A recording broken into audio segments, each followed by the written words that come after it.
Your life is expanding into a future you're not going to recognize, because it's going to be so full of abundance, so full of wealth for you and everyone else. And as we move into this future, it can become quite destabilizing if you continue to expect that your value is determined by your output, by your job title.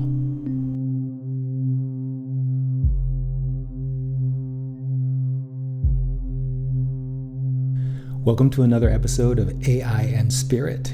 This is the video series on my Positively Focused YouTube channel where I talk about the technological singularity, which is actually a spiritual inflection. It is a moment in time where enough members of the human race have aligned themselves with a future that we now see coming to fruition as a result of the universe responding to that dominant focus.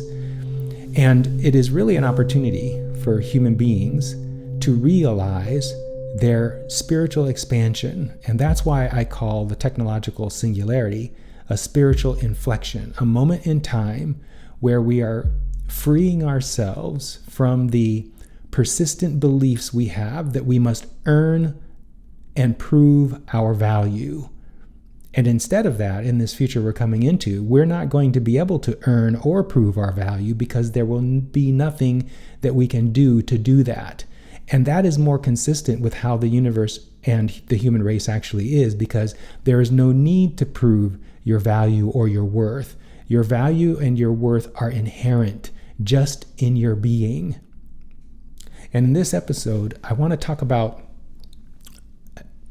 an unfolding that is occurring that is so spot on to proving everything I'm talking about in this playlist, the AI and Spirit playlist. Two things happened with two of my clients that are proving everything I've been saying in this playlist. So let's get right into it. The first thing is, it really is astounding. I was talking with a client on Tuesday. Her name is Tanisa. I mentioned this client last week in my AI and Spirit episode, where I talked about how she was developing her version of software that allows her to do things in a way that she no longer needs to pay for API access to the services the software provides. Well, this last week, she shared with me some information about some specifics about one of the things she's working on. And I'm going to play you a clip from that session because it's so good how she describes this, but I want to give you some background. So she has a friend named Hari, and she and Hari have been working with Claude Code on their own passion projects. And as I said last week in my AI and Spirit episode, I talked about how both of these people were creating pieces of software that allow them to no longer need to rely on subscriptions in order to do what they want to do. And this conversation I'm going to share with you illustrates exactly an example of what Tanisa is doing with Hari. So Tanisa, for decades, has been paying Adobe for a subscription to their software suites. And one of the pieces of software that she uses is their Acrobat Reader. And the cost of using, now the reader from Acrobat is free, as everyone knows, but there are other tiers that provide other levels of capability in terms of using PDFs that you have to pay for through Adobe, and they range between $15 a month and $25 a month subscriptions. And those are for the annual plans. So I presume at a monthly plan it's a little bit more expensive than that. And it's so cool what Tanisa talks about and what she talked about in our session this past week, because it confirms what I told you last week in my AI and Spirit episode, where people are developing pieces of software that allow them to cut the cords of subscription arrangements. So without further ado, I'm going to play this and then I'm going to come back and talk a little bit more about what you heard. So take a listen. Hari gave me a prompt for a PDF editor. I could have used this like a million years ago because Adobe's an ass. And so I was like, oh, okay. And he's somebody who like grabs prompts and codes and just uses them without like looking for bugs or checking for security. Like he just doesn't do anything. And that's great, but I'm not like that. So I have to like understand everything about it and make sure that it fits with my rules. Let me just ask you real quick. This prompt that Sorry. Hari sent you, is it a prompt that sets up the AI to create an app that can edit PDFs? It's a prompt to give to Claude Code to develop an app that, yes. So instead of like going online to a PDF converter or whatever, it's like your own. So, Yeah, yeah, that's what is. And I mean, there's only one thing that's broken on it now. I fixed like three things, but you know, time again, champagne problems. But it's really great. I'm like, I wish I had this shit like 20 years ago. yeah. Adobe nah. But anyway, I got really excited because I know my mom needs this. Like she needs this all the time for work and she gets frustrated all the time. And I'm like, yay, so I have something to share with her. And if you need it, once I iron out the kinks and get like a B prompt, right? Like you just put this in, it does everything, fixes all the kinks, and you don't have to troubleshoot. When I have that, I'll be happy to share it with you if you need it. Did you hear that? Essentially, and I'm going to put the prompt on the screen here so that you can see it in a minute. Essentially, what Hari did was create a prompt that he fed into Claude Code that then generated for him an app that allows him to do the exact same thing he was paying Adobe $15 a month to do. Now, I talked with Tanisa today. I talked with her in our session. The clip that you heard from our session was on Tuesday. Today is Wednesday.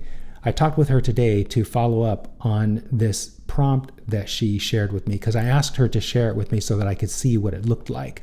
And I'm going to put it on the screen here. It's extremely detailed, but it's not the prompt that Hari produced. She said that Hari basically said, give me something that can produce the same result that my Acrobat Reader produces with regard to manipulating PDFs, and Claude Code produced that for him. When Tanisa looked at that version of the prompt and produced what the prompt said through Claude Code, she described that output as janky. And Tanisa is a lot more of a dot the I and cross the T individual. And so she wanted to make it more secure, which you heard in the clip I shared with you. So here is the version of Tanisa's prompt as she has refined it. And as you can see here, it is extremely detailed and probably goes into more detail than an ordinary person would ordinarily do. And I believe that it's this way because, number one, Tanisa is the kind of person that Tanisa is, but also it speaks to the level of capability of Claude Code. Now, Hari's version, according to Tanisa, does exactly what he wants it to do, and it's fine as far as Hari is concerned. But for Tanisa, as I said, she's looking for a little more robust application, something that not only she could run, but she could give to her mother, and her mother could run. Her mother is a CEO of a major electronics company out of Japan, and so, as you can imagine, Tanisa's mother would want something much more secure than the janky version that Hari produced. So Tanisa is refining it, and she'll be done with it by the end of this weekend at the time of this publication of this video.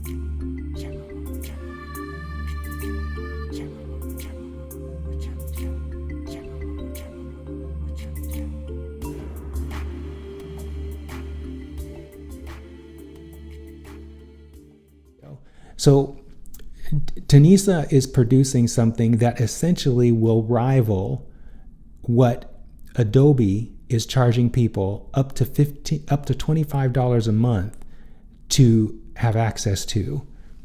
And here is the thing about this. I talked about Tanisa in the last session, in the last video, but I also talked about a guy named Chris who's doing something similar with regard to generating leads for businesses. Here's the thing. As you heard Tanisa say at the beginning of the clip, this is something she wished she had many years ago because Adobe is an ass, she said. Essentially, she, like probably millions of people, are fed up with this subscription model. And now here we are at a stage in the development of AI where Claude Code can essentially create your own personal version of pretty much any software you want in hours. According to Tanisa, it took Hari less than an afternoon to create his version, and it's taking Tanisa only a couple more days later to produce it, the version that she wants, which is going to be more robust and more secure enough to allow her mother to use it, who is going to use it in the context of her CEO position in her family's electronics firm. Here, now think about this from the perspective of the deflationary spiral AI is generating, the massive deflationary effects that artificial intelligence and humanoid robots are already having on our economy. And I talked about this last week too, but think about this in the context of what I just talked about with Tanisa's PDF editor app. She has now produced something in just a few days, what it probably took months or years for Adobe to create. And as a result of that, she is now using the app she created in a few days for free, other than, of course, the subscription she pays to Claude. And now she's able to do what she was paying basically $15 to $25 a month to do. Hari is doing the same thing. Now multiply that by however many people there are that are doing the same kind of thing that Tanisa and Hari have done.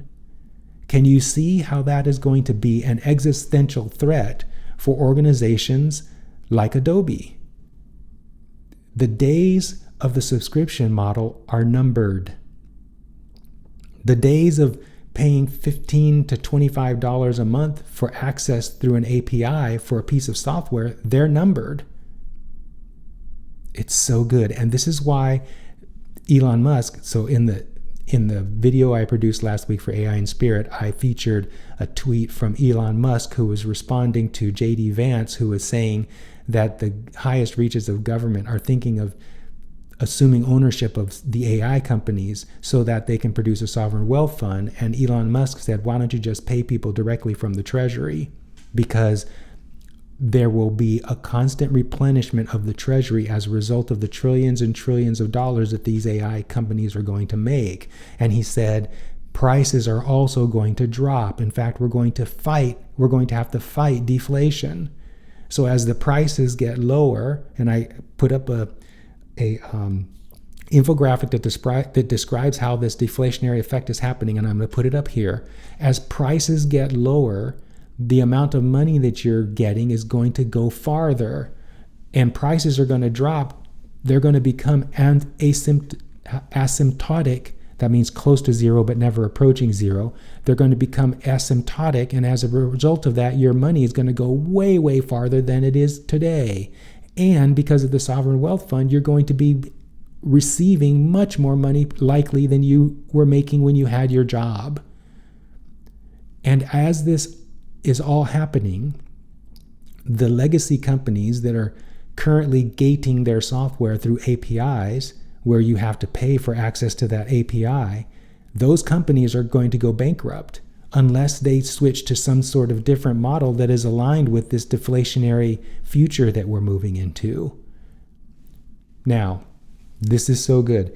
I was talking with another client this week on Tuesday. His name is Jason. He's the guy that I featured in last week's Worthiness Wednesday episode who it wasn't last week, it was the week before, who manifested his own vice president position By the way, he started that new job last Monday, and his salary, it's almost $1 million a year total compensation. That is incredible. But it's so interesting. So think about this. This vice president, his name is Jason. He is the vice president of this company, very large company's software development division. 3 years ago, I was talking with him. Now, I have no background in software development. He is the expert when you compare him and I. He is the master. 3 years ago in our sessions, I was describing to him how artificial intelligence is going to get to the point where ordinary individuals like Tanisa are going to be able to successfully win market share from organizations like his. And I also speculated that software developers are going to eventually become extinct. What a more accurate way of saying that 3 years later is that everybody's going to become a software developer, just like Tanisa, because everyone's going to be able to, in plain language, ask artificial intelligence for an application, and the artificial intelligence is going to be smart enough to produce that application and clean up any bugs in lickety split compared to what it would take a human being to do that. So I was talking to Jason 3 years ago and saying, software developers getting paid hundreds of thousands of dollars, that's going to go away. And companies that are receiving lots of revenue as a result of developing these specialized pieces of software, that's going to go away too as artificial intelligence gets better. And he said 3 years ago that that's never going to happen. He said there's always going to be the need for human developers. He said there's no way that artificial intelligence is going to get to the point where it can do what you're saying, Perry. Fast forward 3 years to last Tuesday, at the time of me producing this video. Jason was talking to me about how incredible Claude Code had become. He was describing how Claude Code is being offered by Anthropic to businesses for almost free. He said that the value Claude Code is providing to businesses is worth 5 times what Anthropic is currently charging businesses. And he says he wouldn't be surprised if Claude Code or if Anthropic jacked the price up times 5, because that's how much value it's providing. And I said to him, do you remember the conversation we had 3 years ago? And he said, yeah, I remember. And I was wrong, he said. In his former company, where he was a director, his division was producing code in a fraction of the time that they were producing it before because of Claude Code. And just like there was an AI in Spirit video I did 2 or 3 weeks ago about a blog post that Anthropic produced about self-improving recursive AI development.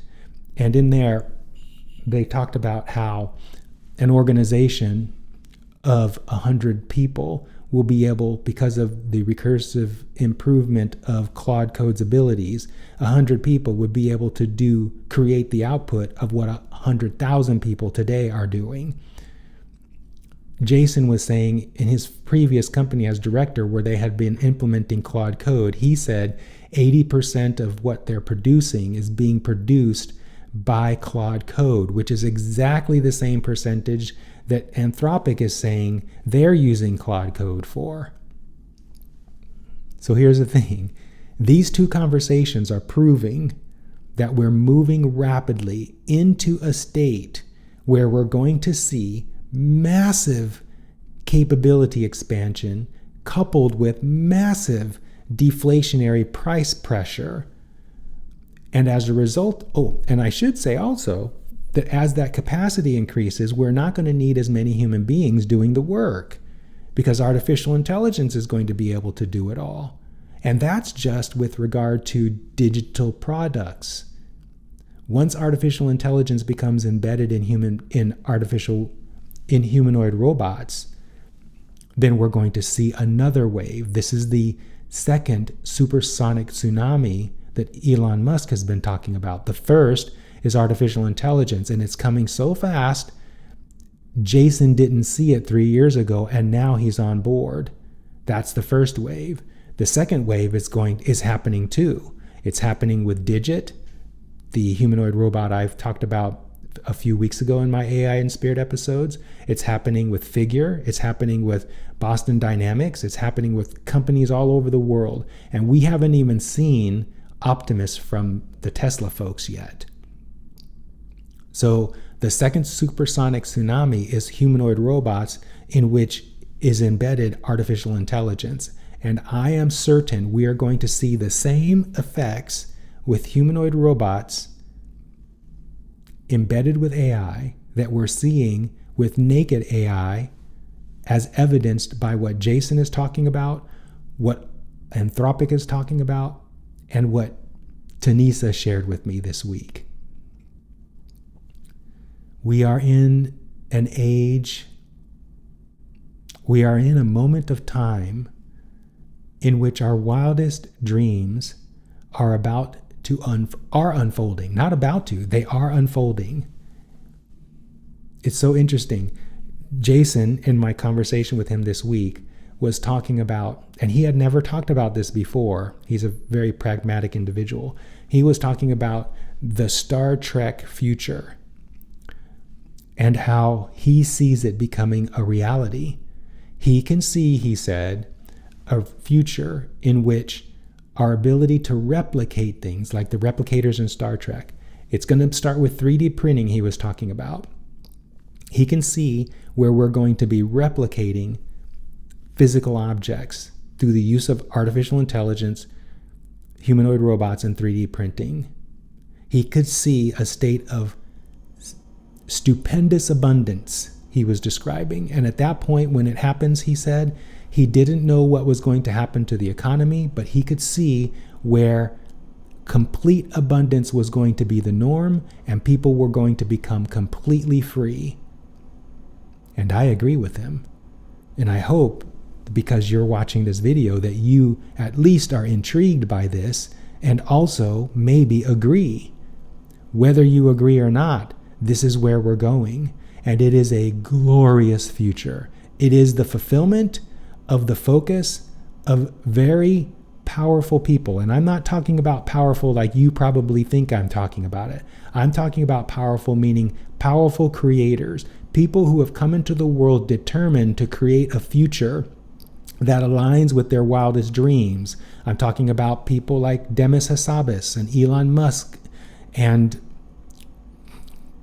hedge fund managers and speculative investors and CEOs of artificial intelligence companies and humanoid robot companies. All of these people, the common theme they have is they see a particular future, a future that describes the technological singularity, which they know at the deepest part of themselves is a spiritual inflection. It is a time in which we begin to realize all that we are. None of that having to do with earning a living. Oh, it's so good. It's so good. And this is a great time to end this video. Your life is expanding into a future you're not going to recognize because it's going to be so full of abundance, so full of wealth for you and everyone else. And as we move into this future, it can become quite destabilizing if you continue to expect that your value is determined by your output, by your job title, by something that's tied to your doing. My clients are decoupling that. They're decoupling their nose to the grindstone focus from their worth, and they're discovering the freedom that exists when you do that. You can discover it too.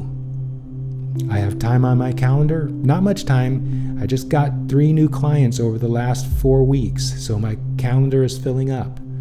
If you're interested, I have links in the description of this video as well as the description of this channel where you can test drive a free session or you can become a client.